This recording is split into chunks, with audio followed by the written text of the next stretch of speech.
we were looking at models of care that were better for people with dementia and whether they were cost effective. And we looked at looking at different aged care facilities that were normally run by organisations of the usual kind, that sort of had a dementia specific wing, and then we looked at the home-like, maybe what you might call cluster homes that had small cottager type establishments with maybe 8 or 10 beds with their own kitchen, their own living room, and where the residents were able to interact and help in the kitchen and really be like a normal home, whether they were cost effective in comparison with the larger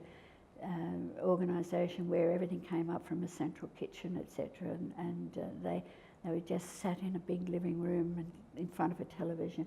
and it became very, very, very minute difference in cost, and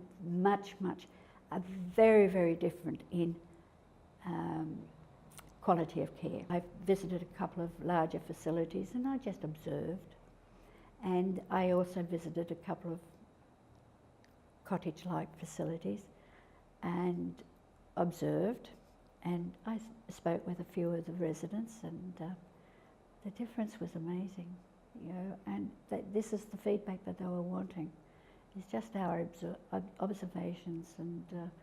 notes to what we noted. There were industry partners,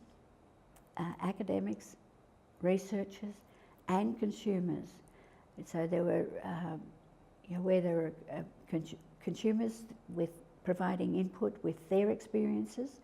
and that meant people living with dementia, that meant people who have cared for persons living with dementia, and persons living with the carers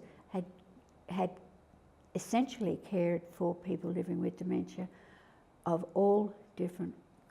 forms of dementia. So I think the CDPC research on all the projects that they do, including the Sue Dyer's project, the consumer involvement makes all the projects relevant, because they bring to the table that experience and relevancy of that experience, because anybody the academic and the research, they can go and find things written in books, but unless they've got their feet in the door, they don't. It's all just theory against practice, and it's the research, the consumers that bring the practice to the table.